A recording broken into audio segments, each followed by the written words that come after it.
ओम गुरुर्ब्रह्मा गुरुर्विष्णु गुरुर्देव महेश्वरा गुरुर्साक्षात् परम ब्रह्म तस्मै श्री गुरुवे नमः।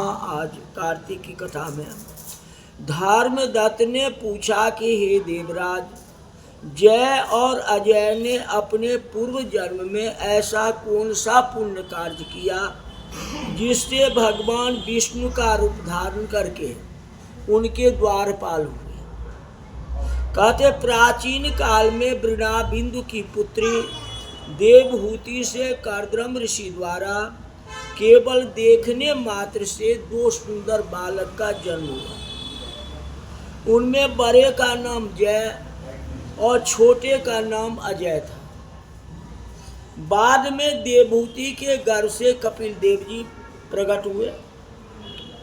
जय अजय दोनों ही विष्णु जी के बड़े भक्त और धर्मात्मा थे। दोनों ही नित्य प्रति ओम नमो भगवते वासुदेवाय मंत्र का जाप करते थे और विष्णु जी का व्रत करते थे। भगवान इन दोनों भाइयों पर अति प्रसन्न थे। नित्य पूजा के समय इनको दर्शन दिया करते थे। एक बार राजा के निमंत्रण पर देव ऋषि नारद जी गणों सहित राजा के जग में पधारे। उस जग में जय ने ब्रह्मा और अजय ने पुरोहित बनकर के जग का संपूर्ण करवाया। तो जग की विधि पूर्वक समाप्ति हुई तो मार्त राजा ने जय और अजय को बहुत सा धन दिया। वह दोनों भाई दक्षिणा लेके अपने आश्रम में आए। धन का बंटवारा करते समय दोनों भाइयों को आपस में झगड़ा हो गया। जय ने अजय से कहा कि धन को बराबर बराबर भाग होना चाहिए। अजय ने कहा कि जितना धन जिसको मिला है उतना धन उसका ही है। तब जय ने क्रोध में आके अजय को श्राप दिया कि तुम धन लेके नहीं देना चाहते हो, इसलिए तुम ग्राह हो जाओ। नहीं देने जाते हो, देना चाहते हो तो ग्राह हो जाओ। तो अजय ने जय को श्राप स्वीकार कर लिया। फिर जय को श्राप दिया कि तुम भी हाथी हो जा। तो एक दूसरे को जो श्राप दे दिया। जब नियम पूर्वक दोनों की पूजा के समय भगवान उनको दर्शन देने के लिए आए तो दोनों ने भगवान से श्राप मोचन का उपाय पूछा। तो दोनों ने प्रभु से कहा कि हे देव, हम दोनों आपके ही भक्त हैं, मगर हम हाथी अब वो ग्राह की योनि में कैसे होंगे। हे कृपा सागर, श्राप से उद्धार का कोई उपाय बताइए। तो भगवान विष्णु ने कहा, मेरे भक्तों की वाणी कभी असत्य नहीं होती है। यमराज भी इसको अन्यथा नहीं कर सकते। पूर्व काल में मुझे भक्तराज प्रहलाद के कहने पर खम्भे से अवतार लेना पड़ा। राजा अम्बरीश के कहने पर 10 अवतार लेना पड़ा। अतः तुम दोनों अपने श्रापों को भोग के मेरे लोक को प्राप्त करोगे। इतना कह के विष्णु जी अंतर्ध्यान हो गए। फिर वह गंडकी नदी के किनारे गज और ग्राह बने। पूर्व जन्म का स्मरण रहने के कारण वह इस योनि में श्री भगवान विष्णु का व्रत और नियम किया। एक दिन कार्तिक की पूर्णमासी को वह हाथी स्नान करने को गंडकी नदी में गया तो पिछले जन्म का श्राप स्मरण करके मगर ने हाथी का पांव पकड़ लिया। तो हाथी ने भी विष्णु जी का स्मरण किया। फिर क्या था, तुरंत ही शंख चक्र गदा पद्मधारी भगवान ने अपने सुदर्शन चक्र द्वारा उन दोनों को अपना जैसा रूप दे करके उन्हें वैकुंठ धाम में ले गया। उसी दिन से उस स्थान का नाम हरिहर क्षेत्र प्रसिद्ध हुआ।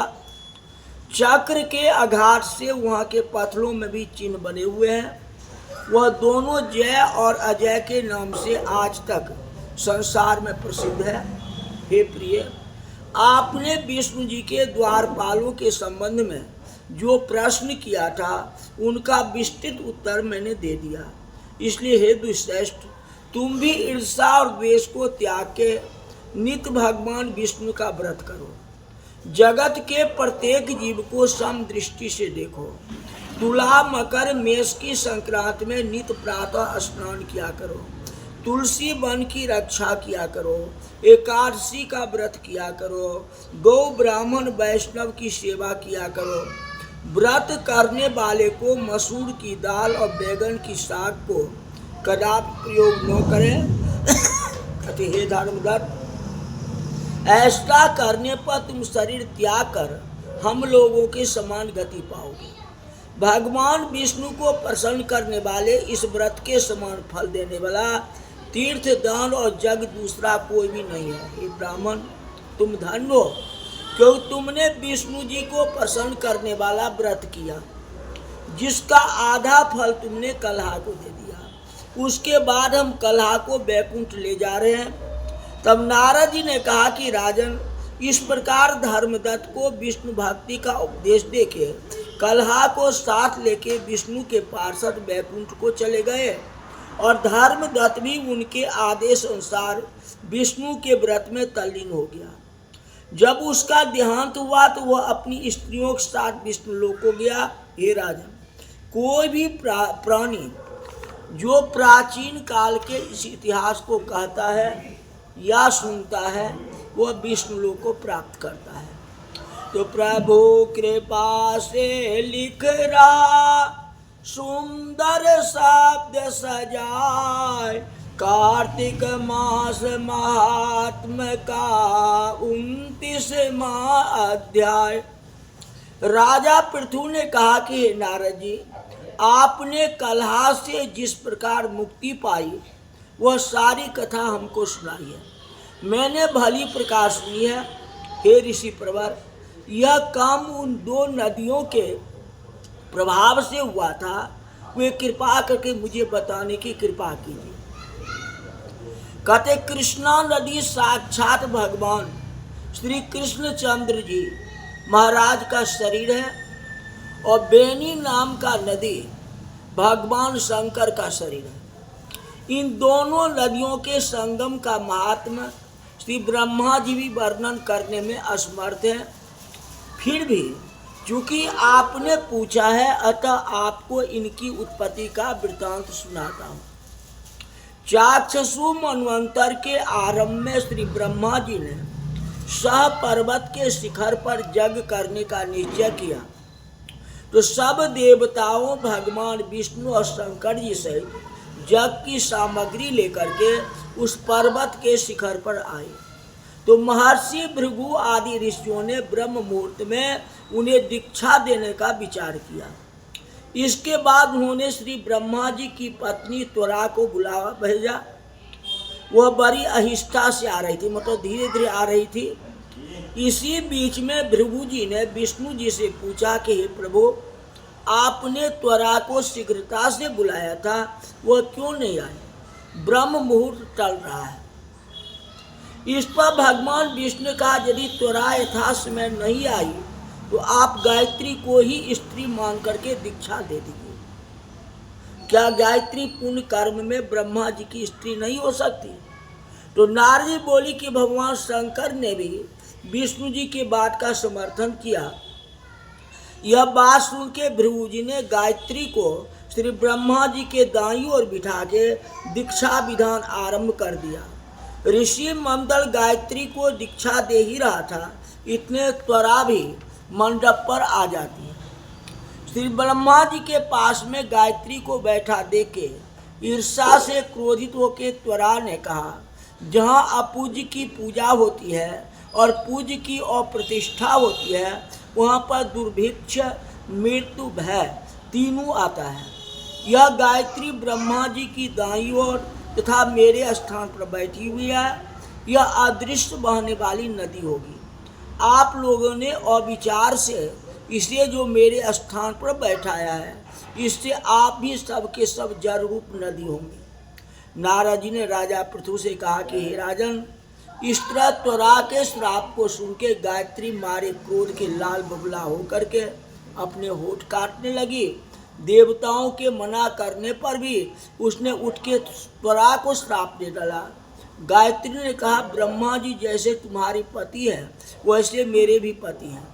तुमने व्यर्थ को श्राप दिया है, अतः तुम भी नदी हो जाओ। तो नारद जी ने कहा, तब देवताओं में भी खलबली मच गई। त्वरा को दंडवत करके कहे कि हे देवी, तुमने जो ब्रह्मा आदि सब देवताओं को श्राप दिया है, इसे यदि हम सब जल रूप नदियां हो जाएंगे तो निश्चय ही यह तीनों लोक न बच पाएगा, क्योंकि यह श्राप तुमने बिना विचारे दिया है, अतः इसे वापस करो।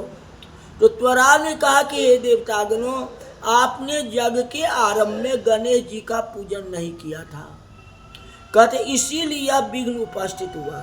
मेरा यह श्राप कभी खाली नहीं जा सकता, इसलिए आप सब अपने अंगों में जड़ीभूत होकर के अवश्य नदियाँ बनोगे। हम दोनों सौते भी अपने अपने अंश से पश्चिम वाहिनी नदियाँ बनेंगे। नारद जी ने राजा पृथु से कहा, त्वरा के ये वचन सुन के सभी देवता विष्णु शंकर आदि अपने अपने अंश से नदियाँ बन गए। भगवान विष्णु के अंश से कृष्णा, भगवान शंकर के अंश से वैनी और श्री ब्रह्मा जी के अंश से कुकुदमवती नाम वाली नदियाँ उत्पन्न हो गई। सभी देवताओं ने अपने अंश को जड़ बना के वहीं सह पर्वत पर फेंक दिया, फिर उन दोनों से अनेक नदियाँ उत्पन्न हो गई। देवताओं के अंश से हजारों संख्या में नदियाँ उत्पन्न हुई। गायत्री और त्वरा दोनों पश्चिम वाहिनी नदियाँ होके एक साथ बहने लगी। उन दोनों का नाम सावित्री पड़ा। श्री ब्रह्मा जी ने यज्ञ स्थल पर भगवान विष्णु और शंकर जी को स्थापना की। दोनों देवता महाबल अतिबल के नाम से विख्यात हुए। हे राजन, कृष्णा और बेनी नदी की उत्पत्ति का यह वर्णन जो मनुष्य सुनेगा उसे नदियों के दर्शन और स्नान का फल मिलेगा। तो कार्तिक मास की कथा करती भव से पार, 30वां अध्याय लिखो हरि कृपा अपार। भगवान श्री कृष्ण ने कहा कि प्रिय, नारद जी के वचन सुन के महाराज पृथु बड़े विस्मित हुए। अंत में उन्होंने नारद जी का पूजन करके उनको विदा किया। इसीलिए कहते हैं माघ, कार्तिक और एकादशी ये तीनों व्रत मुझे अधिक प्रिय है। वनस्पतियों में तुलसी, महीनों में कार्तिक, तिथियों में एकादशी, अक्षेत्र में प्रयागराज मुझे अति प्रिय है। जो प्राणी जितेंद्रिय होकर इनका सेवन करता है वह जग करने वाले मनुष्य से भी अधिक प्रिय लगता है। जो प्राणी विधि से इनकी सेवा करता है उनके मेरे ऊपर अनुग्रह और सब पाप दूर हो जाते हैं। भगवान श्री कृष्ण के वचन सुन के सत्यभामा ने कहा कि हे नाथ, आपने ये बात बड़ी आश्चर्यजनक कही है कि दूसरे के लिए पुण्य के फल से कलह की मुक्ति हो गई। यह प्रभावशाली कार्तिक मास आपको अधिक प्रिय है, जिससे पति द्रोह का पाप केवल स्नान से ही नष्ट हो जाता है। दूसरे मनुष्य द्वारा किया हुआ पुण्य उनके देने से कैसे मिल जाता है, यह आप बताइए। तो भगवान श्री कृष्ण ने कहा, बिना दिया हुआ पुण्य और पाप जिस कर्म द्वारा मिलता है बताता हूँ। सतयुग में देश, ग्राम में कुल और पुण्य पाप मिलता था, किंतु कलयुग में केवल कर्ता को ही पाप और पुण्य का फल भोगना पड़ता है। संसर्ग न करने पर भी यह व्यवस्था की गई है। संसर्ग से जैसे पाप और पुण्य होते हैं, इनकी व्यवस्था बताता हूँ। पढ़ाना, यज्ञ कराना और एक साथ भोजन करने से पाप पुण्य का आधा फल मिलता है, और एक आसन पर बैठने और सवारी पर चढ़ने से, श्वास के आने जाने से पुण्य और पाप का चौथा भाग प्राणी मात्र को मिलता है। स्पर्श करने, भोजन करने और दूसरे की स्तुति करने से पुण्य और पाप का छठवां भाग मिलता है। दर्शन करने, सुनने और ध्यान करने से मनुष्य को पुण्य और पाप का 10वां अंश मिलता है। दूसरे की निंदा, चुगली और धिक्कार करने से 7वां भाग मिलता है। पुण्य करने वाले मनुष्य को जो कोई सेवा करता है वह सेवा का भाग लेगा, वो अपना पुण्य उसे देता है।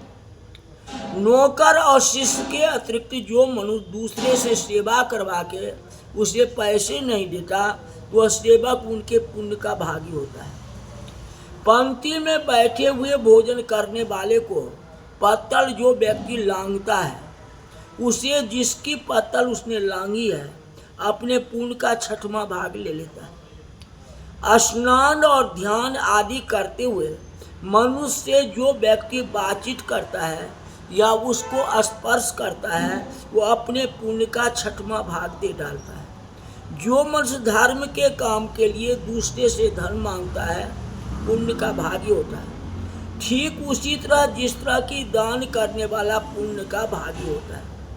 जो मनुष्य धर्म का उपदेश करता है और पश्चात श्रोता से याचना करता है, वो अपने पुण्य का 6वां भाग उसे दे देता है। जो मनुष्य दूसरे का धन चुरा के उससे धर्म करता है, वह चोरी का फल भोगता है और शीघ्र ही निर्धन हो जाता है। जिसका धन चुराता है वह पुण्य का भागी होता है।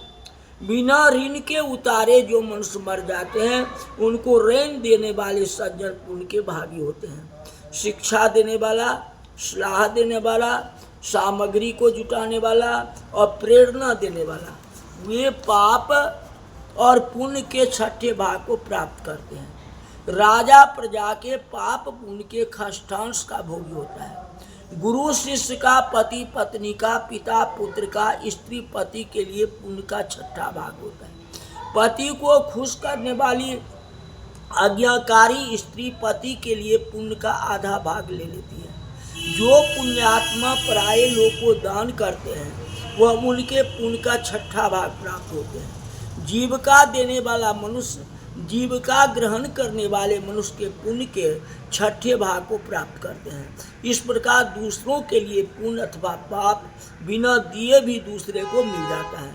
किंतु यह नियम जो कि मैंने बतलाया हूँ, ये कलयुग में लागू नहीं होते हैं। कलयुग में तो एकमात्र कर्ता को ही मिलता है, पाप और पुण्य भोगना पड़ता है। जो पाप करता है उसको पाप का फल भोगना पड़ता है, जो धर्म करता है धर्म का फल भोगना पड़ता है। इस तरह आज की कथा हुई। बोल वृंदावन बिहारी लाल की जय।